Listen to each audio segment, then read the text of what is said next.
Muy buenos días, hermanos. Es grato poder estar junto a la palabra de Dios en este día del Señor. Esperamos que pueda ser de bendición lo que el Señor tiene preparado para nosotros en esta mañana. Vamos a ir al libro de Job. Vamos a seguir eh, exponiendo este precioso libro, este drama humano que muestra en una forma vívida y personalizada lo que significa el sufrimiento de los creyentes. En el capítulo 23, como hemos visto ya, Job se ah, responde a al último ataque, porque ya no son simplemente consejos de Elifaz, que es precisamente la última intervención de uno de los tres amigos de Job, y él va a exponer allí su deseo, su anhelo de poder presentar su caso delante de Dios, delante del Tribunal Supremo, podríamos llamarle del cielo, para poder argumentar, colocar allí la evidencia de su inocencia. Eso es lo que Job estaba defendiendo en ese momento, porque sus amigos lo acusaban de que estaba sufriendo por causa de que había transgredido la norma de Dios, había pecado en forma flagrante y no se había arrepentido. De tal manera que Job aquí acude al Señor o busca al Señor, y por eso esa expresión tan eh, notoria en el versículo 3, donde dice: ¿quién me diera el saber dónde hallar a Dios? Yo iría hasta su silla, expondría mi causa delante de él y llenaría mi boca de argumentos. Eso es en el fondo lo que permea todo el resto de los versículos hasta el versículo 17, lo que constituye el capítulo 23, porque ese es el anhelo de su corazón, el deseo de su alma. Él acude correctamente a la persona adecuada. Sin embargo, la manera en que él lo hace, como hemos visto anteriormente, aparece como algo muy tendencioso desde la perspectiva de que su inocencia es la que iba a casi exigir que Dios pudiese vindicarlo. Versículo 5. Yo sabría lo que él me respondiese y entendería lo que me dijera. ¿Contendería conmigo con grandeza de fuerza? No, antes él me atendería. Allí el justo razonaría con él y yo escaparía para siempre de mi juez. Y entonces otra vez cambia su estado de ánimo en sus expresiones, y el versículo 8 dice: he aquí, yo iré al oriente y no lo hallaré, y al occidente y no lo percibiré. Si muestra su poder al norte, yo no lo veré, al sur se esconderá y no lo veré. En el fondo lo busco y no lo puedo encontrar. Anhelo estar en su presencia para poder presentar mi caso delante de él y ser vindicado. Sin embargo, no puedo, es imposible porque no lo encuentro. Versículos 10 y 12, que fue lo último que expusimos hace 2 domingos atrás, dice más: Él conoce mi camino, me probará y saldré como oro. Mis pies han seguido sus pisadas, guardé su camino y no me aparté del mandamiento de sus labios, nunca me separé, guardé las palabras de su boca más que mi comida. Hasta allí él está expresando lo que significa realmente vivir una vida piadosa delante de Dios, un hombre sincero, absolutamente piadoso, como hemos visto ya en todo el libro, pero aquí con una cierta pretensión otra vez de poder estar seguro que Dios tendría que declarar lo justo, y casi que Dios no quiere ser hallado por él porque Dios debe declararlo justo e inocente. Ahora, en todo esto no tenemos que olvidar el trasfondo en el cual se encontraba Job. Estaba sufriendo en una forma tremenda por causa de su enfermedad. Ya había perdido a su familia, como hemos visto ya anteriormente en los primeros capítulos. Había perdido a todos sus hijos, había perdido todas sus posesiones materiales, de tal manera que sus tesoros materiales y sus tesoros emocionales, podríamos decir, lo había perdido. Además, había recibido el rechazo de su propia esposa. Estaba en el basural de la ciudad, rascándose con un pedazo de cerámica porque no encontraba alivio a su situación y a su aflicción. Si a eso le sumamos el hecho de que 3 amigos que vinieron para consolarlo, para condolerse con él, lo increparon duramente, empezaron primero en forma suave, luego lo increparon duramente hasta el punto que está prácticamente falleciendo a estas alturas del drama de su aflicción. Por tanto, los cambios en los estados de ánimo son naturales en un sentido, son atendibles respecto al hecho de que una persona que sufre, por supuesto, que también sus pensamientos y sus emociones pasan por situaciones duras y difíciles y cambiantes al mismo tiempo. Por eso no es extraño encontrar primeramente un anhelo por buscar a Dios, luego una decepción por no encontrarlo, entonces una pretensión de justicia delante de Dios, y aquí del versículo 3 en adelante va a exponer ahora su confusión respecto a saber quién es Dios y no obstante entonces que este conocimiento de Dios lo abrumase. Versículo 13 en adelante. Pero si Él determina una cosa, ¿quién lo hará cambiar? Su alma deseó e hizo. Él pues acabará lo que ha determinado de mí. Y muchas cosas como estas hay en Él, por lo cual yo me espanto en su presencia cuando lo considero, tiemblo a causa de Él. Dios ha enervado mi corazón y me ha turbado el Omnipotente. ¿Por qué no fui yo cortado delante de las tinieblas, ni fui cortado con oscuridad, ni fue cubierto, quiero decir, con oscuridad mi rostro? Hay confusión en las últimas palabras del versículo 3 en adelante. Luego de decir que está seguro que Dios lo declarará inocente, en el versículo 3 se empieza con una cláusula adversativa, pero, es decir, yo sé que Dios es soberano. Y eso es lo que dice en una sola palabra allí en ese versículo. Ahora, una de las cosas que llama la atención contextualmente es el hecho de que el conocimiento que tenía Job de Dios era profundo. Efectivamente, él dice, Él es soberano y hace como Él quiere. Él deseó e hizo. Y Él va a cumplir lo determinado sobre mi vida. De tal forma que Él reconoce uno de los atributos más extraordinarios de Dios. Controversial por otra parte, cuando lo consideramos de la perspectiva del hombre, porque el hombre dice sí, el creyente incluso dice sí, Dios es soberano, pero en algunas ocasiones cuestionamos en la práctica la soberanía de Dios. Job no la cuestiona, él sabe que Dios es soberano, sin embargo, lo raro de esto es que ese conocimiento de Dios lo abruma. Versículo 15, por lo cual yo me espanto en su presencia, cuando lo considero tiemblo a causa de Él. Espanto y temblor le causó el hecho de conocer a Dios como soberano. Esta doctrina, una de las doctrinas esenciales en cuanto al conocimiento de Dios, del carácter de Dios, es lo que ha confundido a muchas personas a lo largo del tiempo, pero al mismo tiempo podríamos decir es un colchón sobre el cual recostar la cabeza cuando vemos que no tenemos control sobre las circunstancias. La soberanía de Dios es el lugar donde podemos reposar cuando estamos sufriendo y no tenemos respuesta a ese sufrimiento. Leamos algunos versículos que hablan sobre la soberanía de Dios para luego entrar al tema en cuestión. Segunda de Crónicas, capítulo 20, versículo 6. Segunda de Crónicas, capítulo 20, versículo 6, nos va a decir lo que Job está diciendo aquí en unas par de frases. Y dijo Jehová, Dios de nuestros padres, y dijo Jehová, Dios de nuestros padres, ¿no eres tú Dios en los cielos y tienes dominio sobre todos los reinos de las naciones? ¿No está en tu mano tal fuerza y poder que no hay quien resista? Es decir, tú haces como quieres porque tienes el poder y la autoridad para hacerlo. Luego el Salmo 115:3 también reitera esta misma verdad que, como dije, es una doctrina ampliamente difundida en las Escrituras. Nuestro Dios está en los cielos y todo lo que Él quiso ha hecho. Nuestro Dios está en los cielos y todo lo que Él quiso ha hecho.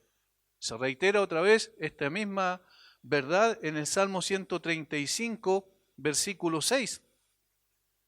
Todo lo que Jehová quiere, lo hace en los cielos y en la tierra, en los mares y en todos los abismos. Tiene dominio, control absoluto sobre toda su creación porque Él es el creador, tiene el poder para ejecutar sus designios, sus propósitos y tiene también, por supuesto, la autoridad para hacerlo.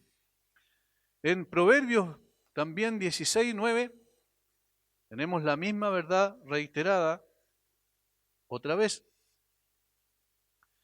el corazón del hombre piensa su camino, mas Jehová endereza sus pasos. Y noten cómo estos versículos nos ayudan a ver que no solo es una soberanía sobre todas las cosas en general, sino sobre las personas también en particular. Eso es lo que nos está diciendo aquí el versículo 9. Y el capítulo 21, versículo 1, todavía lo hace más evidente esto, es decir, que Dios tiene el control sobre las personas en particular. Dice, y como los repartimientos de las aguas, así está el corazón del rey en la mano de Jehová. A todo lo que quiere lo inclina. Este versículo probablemente es uno de los que quisiera mucha gente sacarlo de la Biblia. Porque es muy evidente que aquí está diciendo que Dios guía y conduce todos los asuntos de los hombres y aún sus propias vidas en términos particulares. Así está el corazón del rey en la mano de Jehová. A todo lo que quiere, lo inclina. A todo lo que él quiere. Eso es soberanía. La soberanía implica un propósito. Y eso es lo que aquí está diciendo Job. Ahora, notan que el conocimiento de Dios necesariamente va a producir un aumento de nuestra fe o en circunstancias particulares puede producir una cierta confusión, como en el caso de Job en las palabras que él emite aquí. Sabemos que la fe tiene un fundamento, la fe tiene un sustento, la fe en la fe es superstición, pero la fe en Dios es la fe que salva. El apóstol Pablo dijo, porque yo sé a quién he creído y es poderoso para guardar mi depósito para aquel día. Segunda de Timoteo 1:12.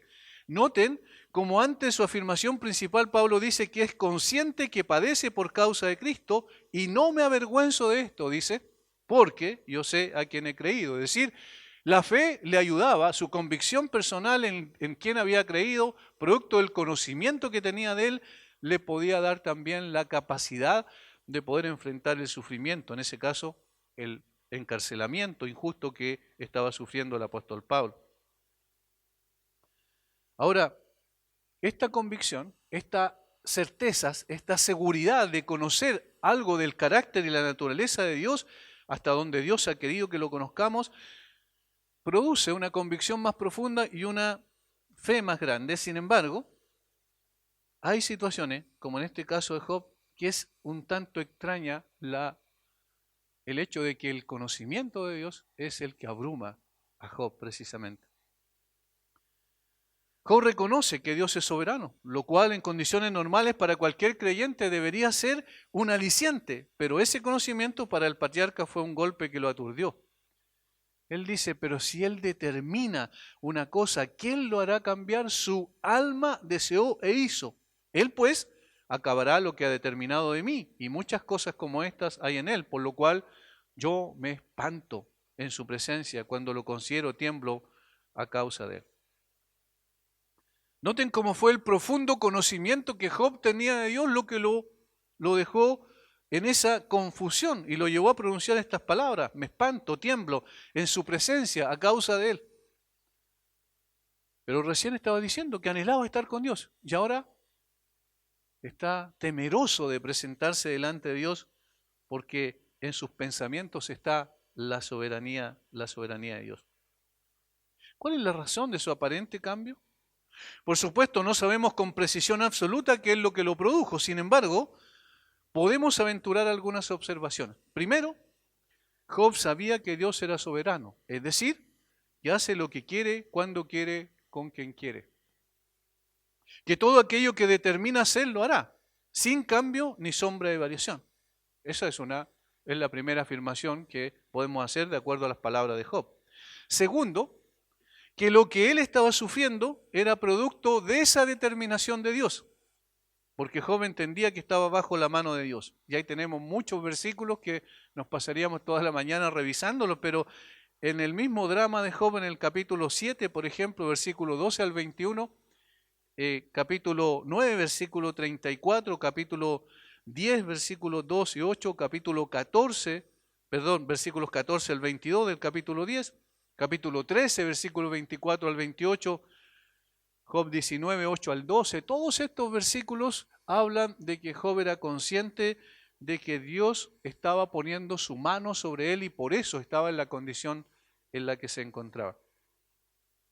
Tercero, que Dios cumplirá su propósito soberano sobre su vida. Él pues acabará lo que ha determinado de mí. No hay vuelta que darle.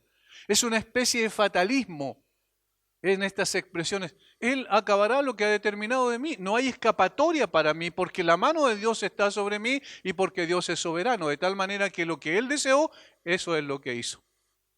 Por tanto, esas tres observaciones generales podemos hacer respecto a la razón por la cual cambia. Por un lado, anhelar encontrarse con Dios. Por otro lado, decepcionarse al no encontrarlo. Y por otro lado también, ver que al encontrarlo tendría que presentarse delante de un Dios soberano que había determinado hacer algo y su propósito no iba a cambiar. Ahora, este espanto y temor al pensar en la soberanía de Dios es notable la doctrina que nos enseña en cuanto a la fidelidad del propósito de Dios. Él cumpliría plena y absolutamente lo que ha determinado hacer. Y esto es a lo que los invito esta mañana a revisar. Nos vamos a quedar solo en el versículo 13,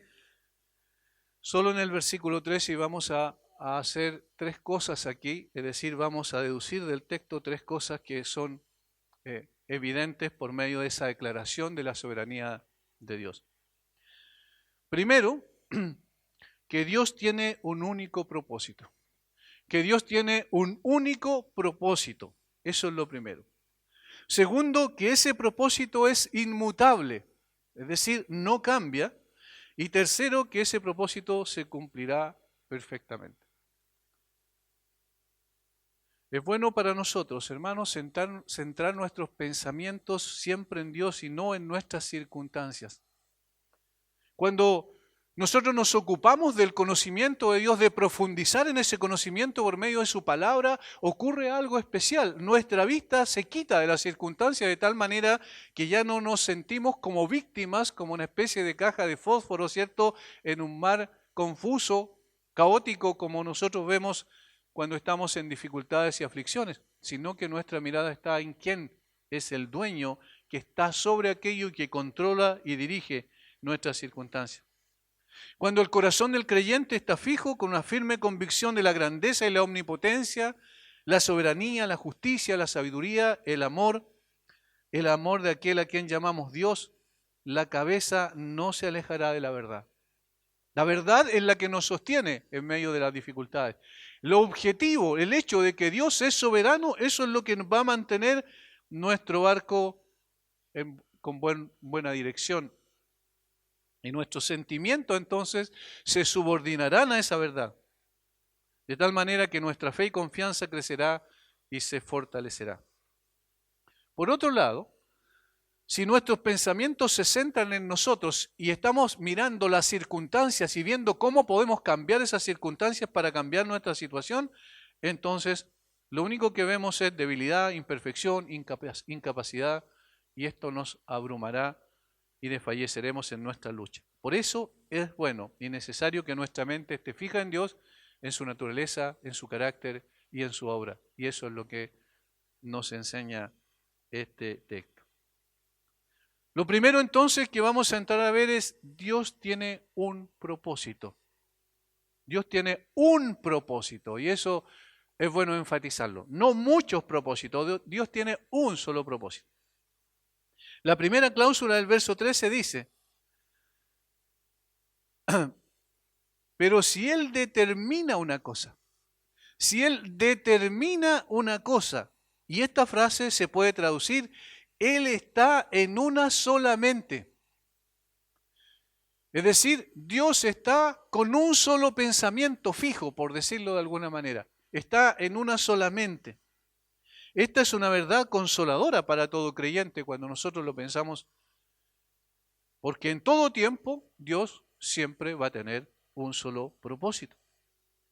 Saber que Dios nos hizo con un propósito definido, que no somos productos del azar ciego, como dicen los evolucionistas, ¿cierto? Que fuimos hechos a través del proceso de la evolución, sin sentido, sin propósito, sin significado, al azar. Cuando sabemos que no, fuimos hechos y creados por un Dios que es sabio, que es bueno y que tiene también propósito y objetivo para nuestra vida, entonces podemos estar tranquilo. Esa verdad es consoladora. Que en la mente de Dios hallamos, si no concebidos es decir, hemos sido concebidos para un fin más noble que podamos imaginar, como lo es la gloria de su nombre. Eso es significativo. Cuando nosotros descubrimos por qué razón y para qué propósito el Señor nos hizo, entonces podemos caminar tranquilamente en su voluntad, porque sabemos que su voluntad es buena, agradable y perfecta. Isaías 43:7 dice: todos los llamados de mi nombre, todos los llamados de mi nombre para gloria mía los he creado, los formé y los hice. Todos aquellos que yo escogí antes de la fundación del mundo, en otras palabras, todos aquellos que yo voy a llevar a los pies de Cristo un día por medio de la obra del Espíritu Santo, todos aquellos que van a formar parte de la iglesia del Señor Jesucristo, los hice para gloria mía. Este es el fin más alto que cualquier criatura alguna puede concebir. Cuando Job está diciendo aquí, pero si Él determina una cosa, si Dios tiene un solo propósito en su mente y no va a cambiar en absoluto ese propósito, entonces nosotros podemos estar tranquilos a pesar de los vaivenes de la vida, a pesar de navegar aguas turbulentas, a pesar de que las tormentas vengan sobre nosotros, como ocurrió el día jueves cuando expusimos lo del mar de Galilea, cuando el Señor calmó la tempestad, a pesar de que no tengamos la fuerza y la capacidad y la expertise para poder salir de una situación determinada, como en el caso de los discípulos allí en el mar de Galilea, Jesús estaba en la barca y eso es lo que da la tranquilidad. Y el Señor tenía un propósito y un objetivo claro para sus discípulos. No iba a permitir que perecieran allí porque los estaba preparando y capacitando para que fuesen posteriormente su voz, para que siguiesen predicando el mensaje que Él mismo traería a través de su obra en la cruz. Por tanto, queridos hermanos, cuando miramos siempre al Señor y podemos saber que Él es soberano, entonces todos nuestros sufrimientos lo vemos como parte del plan divino. Y ahí está la esencia de esta verdad consoladora y alentadora para nuestras vidas. Él está en una sola mente, sigue cumpliendo su único gran propósito. Ninguno de estas situaciones viene por casualidad. Ninguno de estos sucesos vienen sobre mí fuera de orden, sino que todo viene a mí de acuerdo con el propósito de su propia voluntad. Y responde al propósito de su propia gran mente que nos tiene considerados. Es maravilloso pensar que Dios tiene a millones de sus hijos a través del mundo y en cada uno de ellos tiene un propósito específico, claro, definido, determinado, y Él no va a cambiar. Y como Él es sabio y bueno, entonces sabemos que ese propósito también es sabio y bueno. Por lo que todos los caminos que nos llevará a recorrer apuntan al cumplimiento de su único propósito. Con esto en nuestra mente podemos enfrentar la aflicción y el dolor de una manera esperanzadora. Ahora, esto no significa que nosotros vamos a olvidarnos de la situación que estamos pasando, porque eso es imposible. Era imposible que Job, por ejemplo, pudiese olvidarse del hecho de que no podía dormir por las noches y que todo el día estaba con esas llagas supurantes y que todo el día estaba con esa picazón insoportable y que todo el tiempo estaba con el discurso de sus amigos encima, que su recuerdo le mostraba que sus hijos habían perecido en un día sin causa ni propósito alguno, según lo que él percibía. No, eso no le hacía olvidar su situación difícil y aflictiva, pero sí le llevaba a sufrir con esperanza. Y esa es la diferencia entre un creyente y un incrédulo. El creyente y el incrédulo sufre, pero el creyente sufre con esperanza. ¿Por qué? Porque entiende que Dios tiene el control absoluto sobre su situación por la cual está pasando. El sufrimiento no es la meta, sino el instrumento usado por Dios para que seamos para la alabanza de su gloria, como dice Pablo a los Efesios.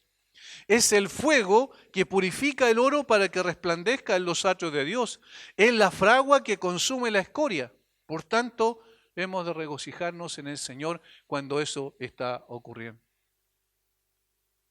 Ahora, Yo sé, alguien puede decir, pero eso es teoría. Claro, es teoría del punto de vista de que cuando pasamos por las situaciones difíciles probablemente se cierra nuestra mente y nuestros pensamientos a ello, pero precisamente para eso está la verdad de Dios objetiva, que no cambia, que sigue siendo la misma, es recordar constantemente y especialmente en esos momentos que Dios es un Dios que controla todas las cosas. ¿Cuántas veces, hermanos, nos hemos sentido frustrados cuando nuestros esfuerzos compartiendo la palabra con otros parece que no han rendido ningún fruto? ¿Cuántas veces hay personas que dicen, pastor, yo le he hablado a mi padre muchas veces y de muchas maneras?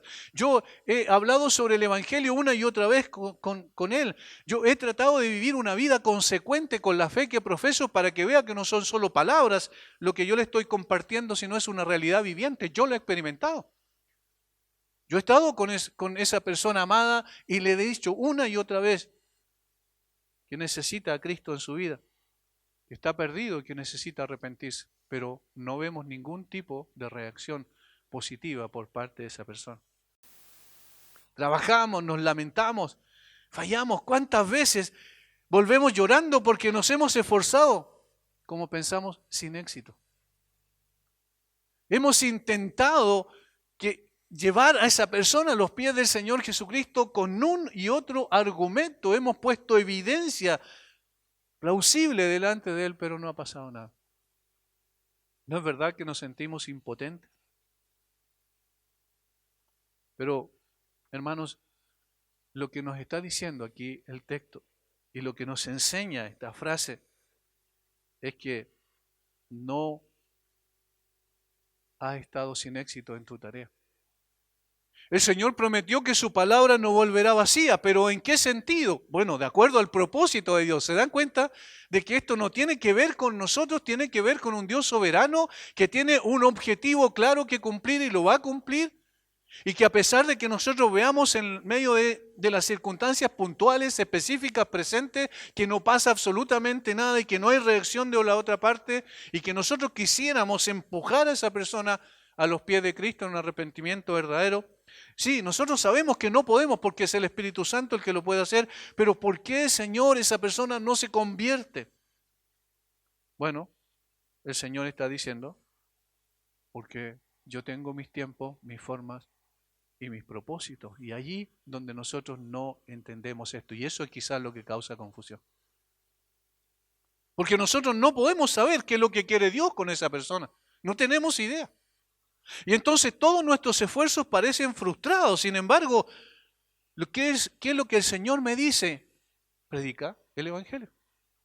Y de predicar el Evangelio a toda criatura. Es decir, no hay opción más que seguir predicando el Evangelio y dejar que el Señor cumpla su propósito en esa persona. Por tanto, no podemos desmayar. No podemos desfallecer, no podemos volver atrás, no podemos pensar que todo está en nuestras manos, porque en realidad nada está en nuestras manos, todo está en las manos de Dios. Y entonces sigamos sembrando, porque Dios todavía está en una sola mente. Todo esto fue necesario, todas estas circunstancias fueron necesarias para el cumplimiento del único propósito de Dios. No hemos perdido nuestro tiempo ni nuestros esfuerzos, no, estamos usándolos correctamente. Hermano, tu trabajo no sea, vamos a decir, la semilla que tú plantaste no se ha podrido en el suelo infructuoso del escepticismo, ¿no? Todos esos esfuerzos, aunque no lo veamos, han estado trabajando juntos, quiero decir, hacia el fin deseado, es decir, hacia la meta que Dios la quiere conducir. El propósito de Dios sigue en marcha. Dios sigue en una misma mente. No hay lugar entonces para el desánimo. ¿Cuántos obreros cristianos hemos visto han partido cuando estaban ocupados en la obra de Dios y los frutos parecían ser promisorios? ¿Cuántas personas han enfermado de una enfermedad grave y que finalmente les ha llevado a la muerte? Esos misioneros que han entregado su vida, esos muchachos jóvenes recién casados que fueron a la selva amazónica en 1957. a predicar a los Aucas, a personas que ni conocían, por amor a sus almas y que fueron asesinados en el primer contacto que tuvieron con ellos. Uno dice, pero Señor, ¿cómo? Si ellos se esforzaron, si ellos hicieron una preparación, ellos gastaron de sus ingresos, ellos invirtieron tiempo, invirtieron su vida para poder ir. Y ni siquiera alcanzaron a predicar una palabra y fueron asesinados. Y uno dice, ¿qué pasó ahí? La pregunta entonces que viene a nuestros sentimientos y emociones es, pero Señor, ¿qué pasó? ¿Por qué? ¿Por qué ocurrió esto? Y entramos en una confusión. ¿Acaso Dios perdió el control allí? No, Dios tiene el control. Dios sigue en una sola mente. No hay lugar para el desánimo. No parece haber respuesta cuando entramos en este tipo de cosas. Y claro, porque nosotros no tenemos el control sobre las circunstancias.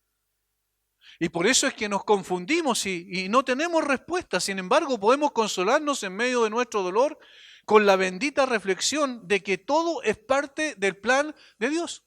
Esto no es fatalismo, esto es simplemente confiar, creer, esperar, descansar en un Dios que tiene el control absoluto. Ahora miramos a nuestro país, por ejemplo, en el día de hoy.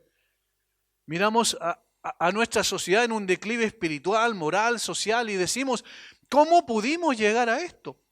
Planteamos muchas respuestas posibles a las interrogantes que nos abruman. Sin embargo, esa verdad nos sigue sosteniendo. Esto también es parte del plan de Dios. No lo entendemos, pero sí sabemos que Dios sigue en una sola mente. ¿Entienden la firmeza y la convicción y la certeza y la seguridad que da este hecho? No sabemos, puede que venga un régimen totalitario en nuestro país y está muy cerca aparentemente. Pero sí sabemos que Dios sigue en una sola mente, es decir, en un solo propósito. Su propósito no ha sufrido variación. Recuerden, miremos atrás a la historia. Los imperios más poderosos del mundo antiguo no son más que historia, bien sabemos. Cada uno de ellos ha caído para no volverse a levantar. Ahí tenemos al poderoso imperio egipcio. Luego tenemos a Asiria. Parece que era imposible de poder destruir este gran imperio. Babilonia. Con todo el adelanto incluso tecnológico de ese tiempo, los jardines colgantes de Babilonia eran una de las 7 maravillas del mundo antiguo. Todas las cosas que hizo Nabucodonosor, ¿recuerdan cuando se paseó sobre su palacio y dijo, todo esto lo he construido con mis manos? Todo eso desapareció cuando llegó un príncipe de Grecia, Alejandro Magno, y derrotó a los babilonios. Primero los medos persas, ¿cierto? Derrotaron a Babilonia y luego Grecia derrotó a los medos persas. Luego apareció Roma y sin embargo también se derrumbó.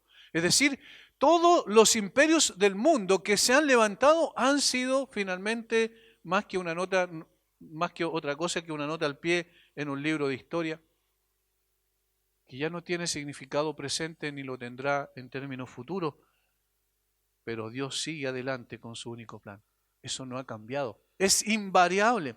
La consecución de su propósito permanece y por eso confiar en un Dios así, creer en un Dios así, esperar en un Dios así, nos llena de consuelo, aún en las dificultades más grandes.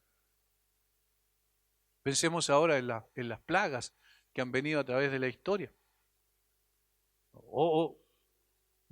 Simplemente miremos el presente, lo que está pasando hoy con este famoso virus, llena de temor al mundo entero. Esto trae consigo enfermedad, muerte, pobreza, como lo que está pasando en el día de hoy, que ya las cifras de pobreza han aumentado en todo el mundo, producto de los encierros y todo esto que trae como consecuencia la forma en que se enfrenta a estas calamidades. Sin embargo, todas estas cosas no son más que siervos en las manos de un Dios cuyo propósito sigue llevándose a cabo.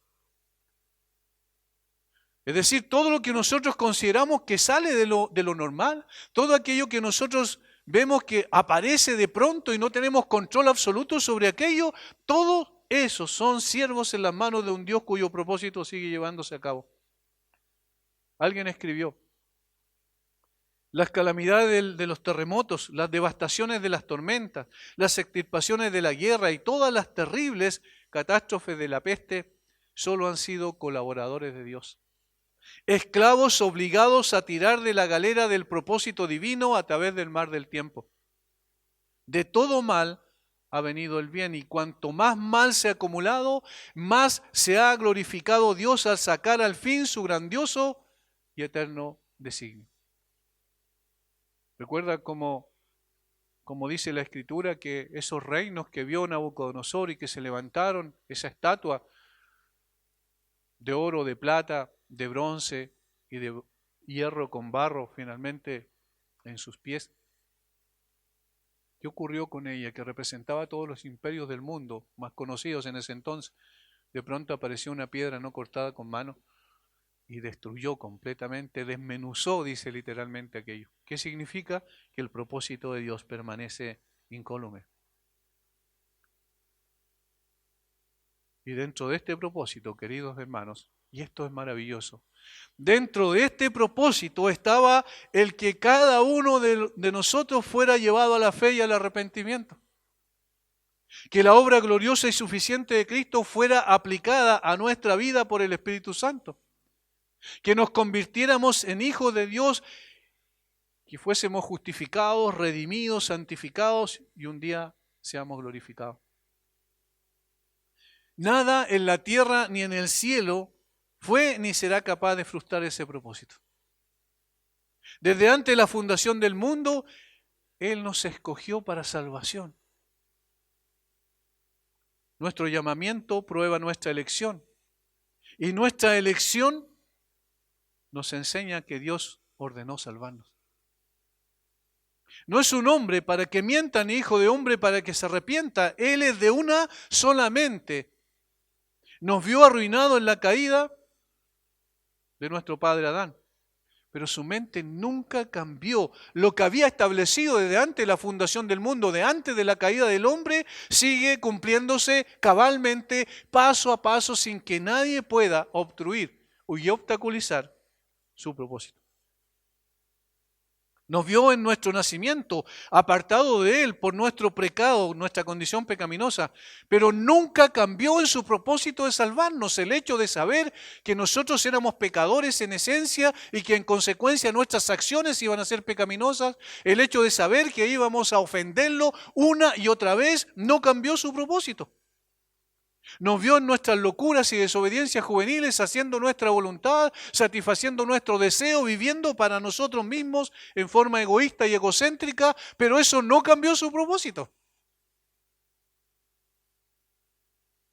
Nunca cambió su mente bondadosa en sus designios de amor hacia cada uno de nosotros. Nunca desistió de su propósito de salvarnos. Lo ofendimos una y otra vez. Deshonramos una y otra vez su nombre. Sin embargo, Él se mantuvo. A los que amó, los amó hasta el fin. Dijo Juan, que había hecho Jesús allí en el último día antes de ir a la cruz. En la mente de Dios estaba salvarnos. Escribió nuestros nombres en el libro de la vida antes de que el mundo fuese. Y cuando llegamos a la existencia por su obra también en nuestras vidas, nos trajo un día a los pies de Cristo. Su mente no cambió, no hubo variación alguna. Este único propósito permanece, no sufre cambio por causa de las decisiones de los hombres. Y esto nos lleva a lo segundo. Dios tiene un propósito que es inmutable. Ese único propósito de Dios es inmutable. Noten la segunda cláusula de la oración. ¿Quién lo hará cambiar? ¿Quién lo hará cambiar? Y es una pregunta retórica que exige una sola respuesta. Nadie, absolutamente nadie. Así como Dios no le pidió consejo a nadie para constituir todo lo que existe, traer de la nada a la existencia todo lo que existe. Así como no le pidió consejo para ordenar las estrellas en el cielo, así como no le pidió consejo para dar vida a las criaturas de esta tierra, a nadie, así tampoco Él no va a cambiar su propósito, porque alguien pueda hacer una cosa u otra. También se puede traducir esta pregunta: ¿quién lo hará cambiar? ¿Quién puede convertirlo? ¿O quién puede cambiarlo? Como Dios es inmutable y nadie lo puede cambiar, también su propósito no sufre cambio alguno, es inmutable. ¿Por qué es tan importante esto? Porque una cosa es decir, Dios tiene un propósito, y otra cosa es decir, Dios tiene un propósito que nunca, nunca, nunca lo va a cambiar. Y que nadie, por todo lo que haga, y todo el mundo junto que quiera desviar al Señor de su propósito, no lo va a poder hacer. La primera cláusula muestra que Dios tiene un propósito. La segunda, que su propósito es imposible de cambiar. Ahora, esto parece aterrador para una persona sin Cristo. Esto parece aterrador, imposible de aceptar para una persona sin Cristo. Pero para quienes estamos en Cristo, esto es consolador. Esto es consolador.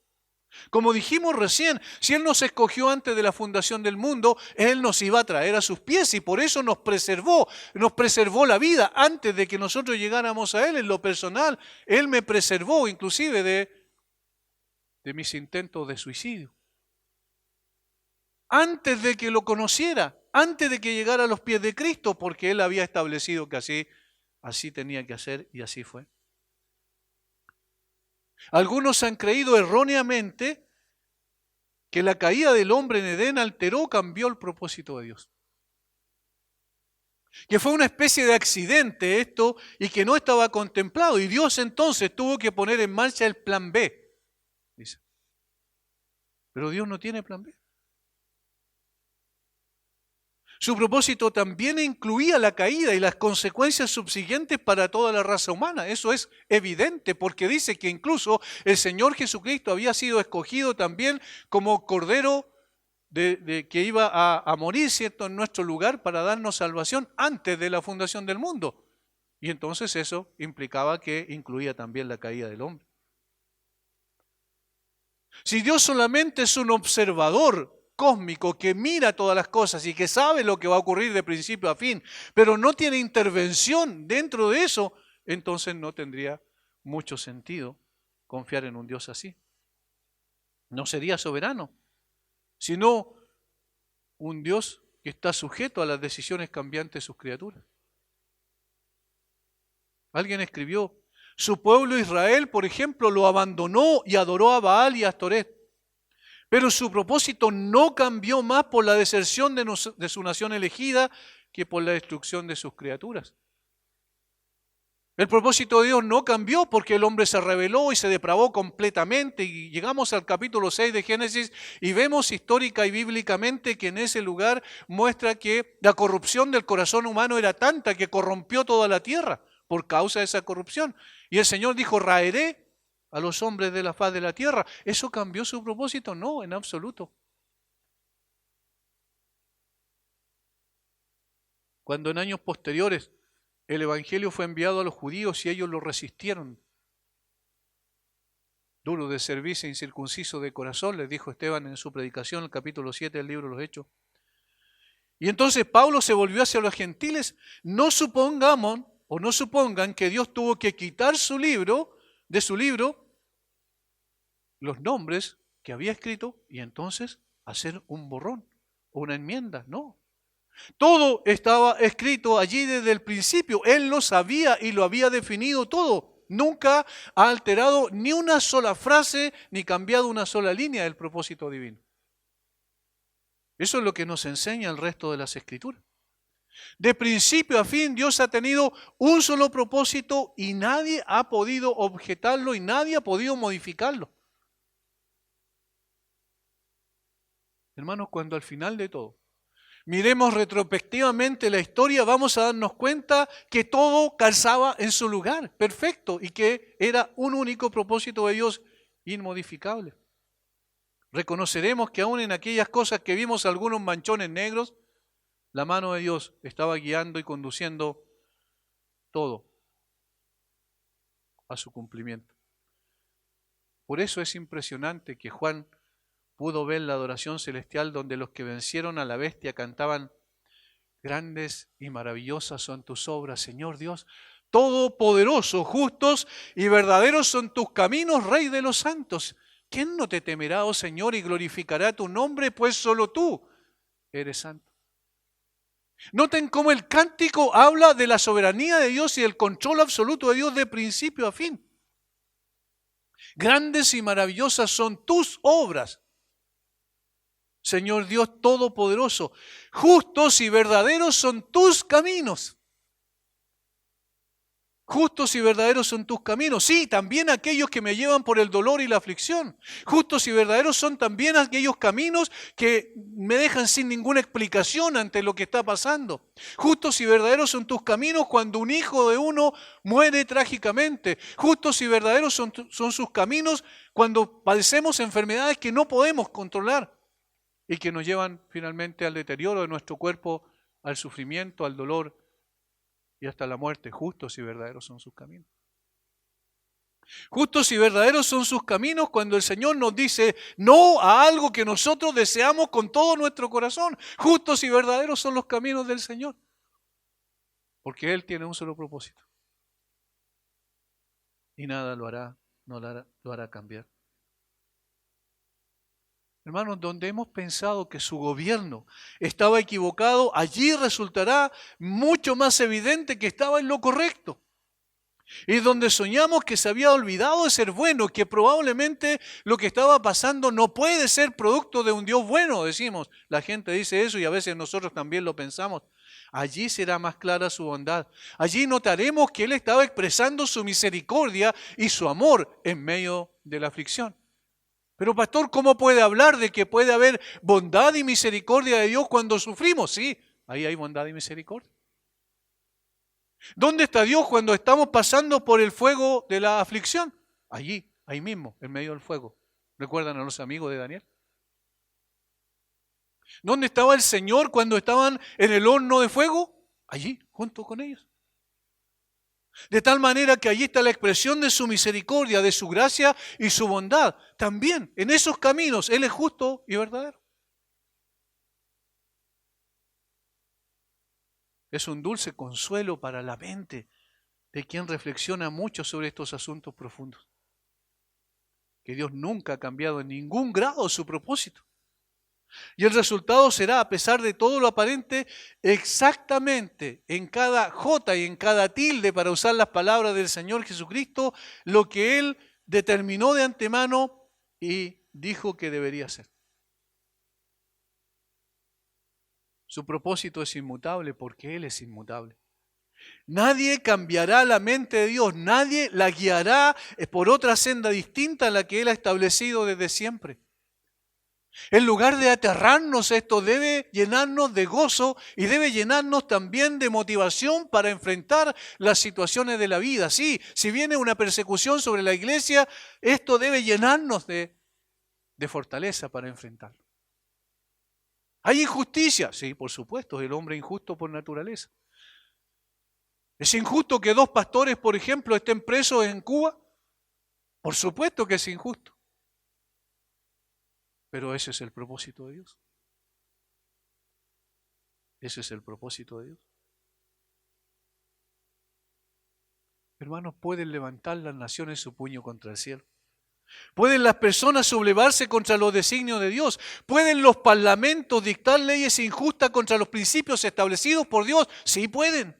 ¿Pueden los gobiernos sacar a Dios de sus constituciones? Sí pueden. ¿Pueden los hombres proclamar su autonomía de Dios? Sí pueden.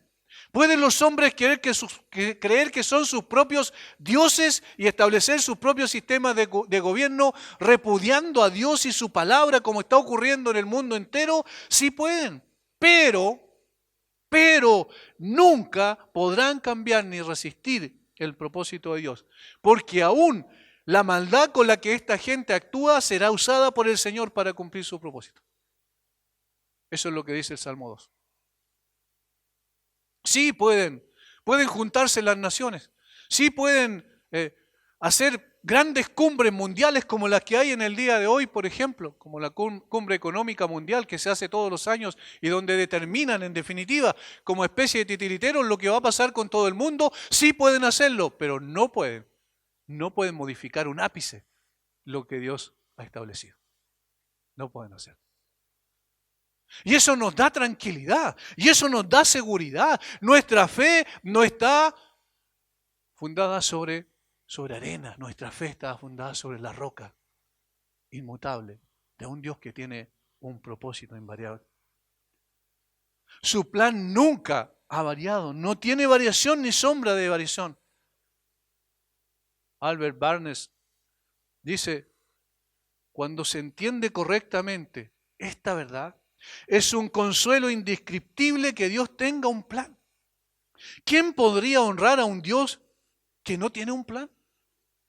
Pero nos regocijamos porque tiene un gran propósito que se extiende a través de todas las edades y abarca todas las cosas, pues entonces todo cae en su lugar apropiado y tiene su relación apropiada con otros eventos.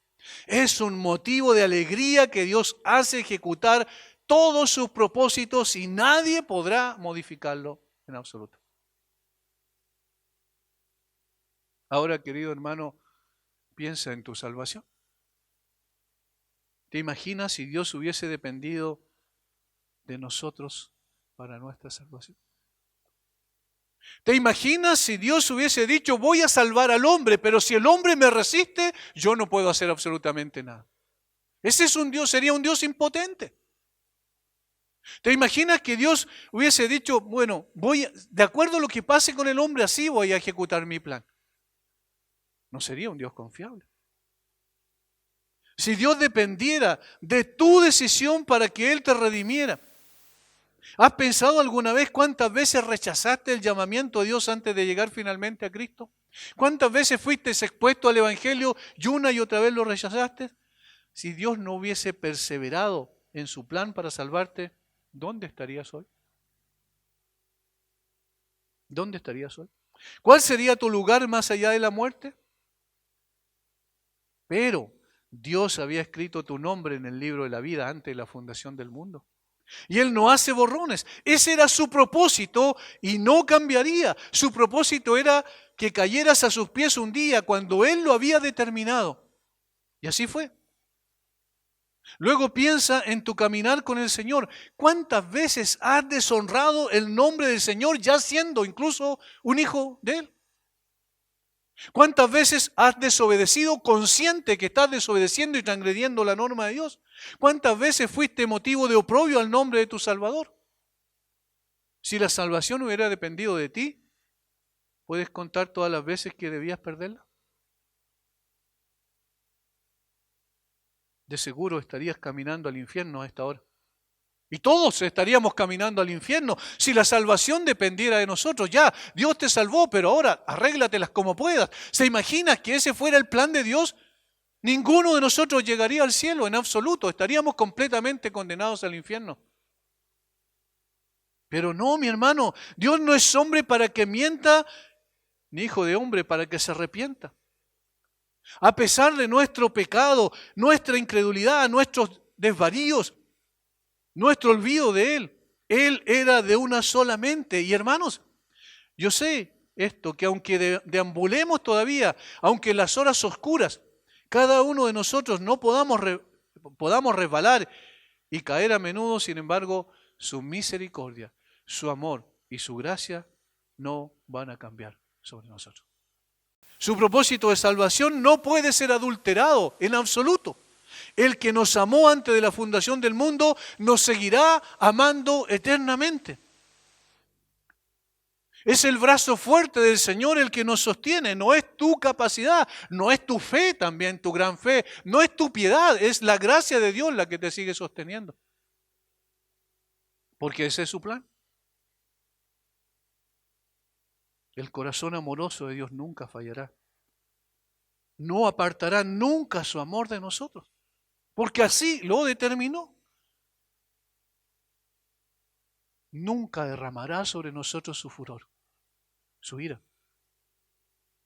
habiendo comenzado en nosotros la obra, la buena obra, dijo el apóstol Pablo, la perfeccionará hasta el día de Jesucristo. Esos serán los triunfos de su gracia. Nada lo hará cambiar de opinión. ¿No es maravilloso esto? ¿No llena de consuelo tu alma? ¿No te da fuerzas para amar mucho más al Señor y seguir en el camino de Él? Aunque el mundo completo venga sobre nosotros, aunque el mundo sacuda a la iglesia, aunque el mundo la desprecie y la aborrezca como cada vez es más evidente, ¿esto va a cambiar el propósito de Dios? No, Él dijo que sostendrá a su iglesia hasta llevarla a su presencia. De tal manera que el propósito de Dios es inmutable. Y finalmente, de una forma muy breve, Dios tiene un propósito que cumplirá perfectamente. Noten la última cláusula. Su alma deseó e hizo. Su alma deseó e hizo. Dios tiene un propósito, es de una sola mente. Dios tiene un propósito inmutable. ¿Quién lo hará cambiar? Y Dios tiene un propósito que cumplirá absolutamente. Dios deseó y lo hizo. Lo que Él se dispuso a hacer lo hará indefectiblemente. En la creación hubo algún tipo de resistencia cuando Él dijo y fue hecho, Él mandó y existió. ¿Quién podría oponerse a ese designio de determinación de Dios? Él deseó crear por su propia voluntad. Él deseó crear para su propio propósito. Él estableció que nosotros existiéramos en esta tierra conforme a su determinada decisión. ¿Y quién pudo oponerse a eso? Hermanos, a pesar de todo el avance, por ejemplo, pensemos en esto, el avance del aborto, incluso la legislación que dice que el aborto es algo bueno y deseable para la mujer, todos esos niños que no nacen, si Dios hubiese querido que nazcan, nacen igual. Pero Dios utiliza aún la maldad de ese hombre para cumplir finalmente su propósito. En la salvación no hay resistencia que Él no pueda derribar. Él no es un salvador en potencia, y eso tenemos que tenerlo claro. No es un salvador en potencia, sino un salvador efectivo. Porque Él salvará a su pueblo de sus pecados, llamará su nombre Jesús, le dice el ángel a José, porque Él salvará, no intentará salvar. Salvará al hombre de sus pecados. El apóstol Pablo no estaba buscando al Señor Jesucristo cuando fue camino a Damasco. Iba en posición totalmente contraria, oponiéndose a sus designios, aborreciendo con todo su corazón a la iglesia del Señor Jesucristo. Y el Señor salió a su encuentro y Pablo no se pudo resistir. El Señor cumplirá su propósito.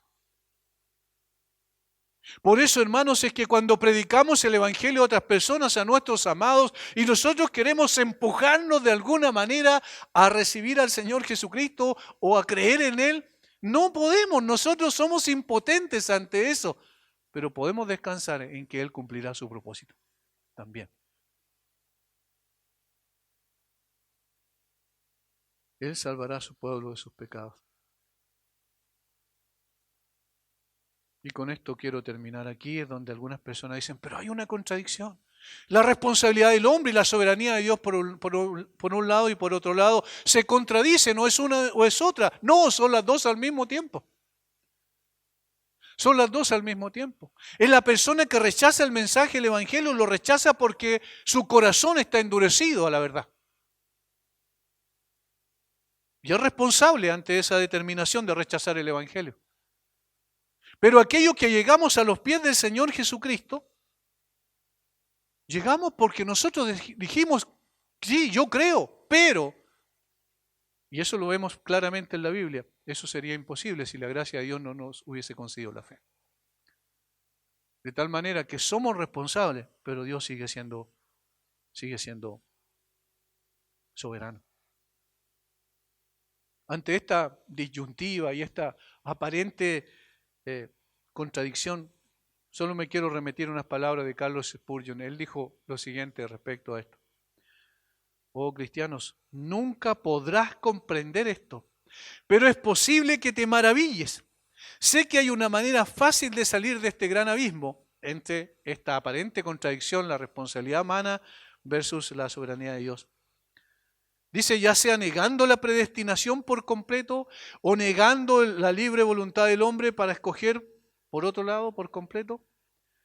Pero si puedes mantener las dos cosas, si puedes decir, sí, mi conciencia me enseña que el hombre hace lo que quiere, pero mi fe me enseña que Dios hace lo que quiere, y estos dos no son contrarios el uno al otro, y sin embargo, no puedo decir cómo es, no puedo decir cómo Dios efectúa su fin, solo puedo maravillarme y admirar y decir, oh profundidad de las riquezas, de la sabiduría y de la ciencia de Dios, cuán inescrutables son tus juicios y tus caminos. No podemos explicar absolutamente todo, pero sí sabemos estas tres cosas que hemos mencionado ya, que Dios tiene un propósito, que ese propósito de Dios es inmutable y que ese propósito de Dios se cumplirá perfectamente. Y eso es suficiente. Eso es suficiente. La especulación que hagamos al respecto, los libros que se escriban sobre esto, no tiene mayor sentido si estas verdades no son aplicadas a nuestra vida en todo tiempo y especialmente en las circunstancias más difíciles que podamos enfrentar. Hermanos, que esto aliente nuestra vida y nos lleve mucho más a una adoración más completa, más sincera, más genuina y a una fe perseverante en nuestro Señor Jesucristo. Padre, muchas gracias. Muchas gracias por darnos la oportunidad de poder acudir a ti, poner nuestra mente en ti, mirarte a ti, porque, Señor, cuando miramos las circunstancias y el caos que vemos, nos sentimos abrumados. Cuando miramos nuestro corazón, vemos la debilidad de nuestro ser para enfrentar esas situaciones. Por eso nos llevas a levantar nuestra cabeza y colocarla en ti, mirarte a ti, contemplarte a ti, reflexionar respecto de ti. Y entonces podemos descansar tranquilos, dormir tranquilos sobre tu soberanía. Gracias, Señor. Muchas gracias por tu palabra. Oramos en el nombre de Jesús. Amén.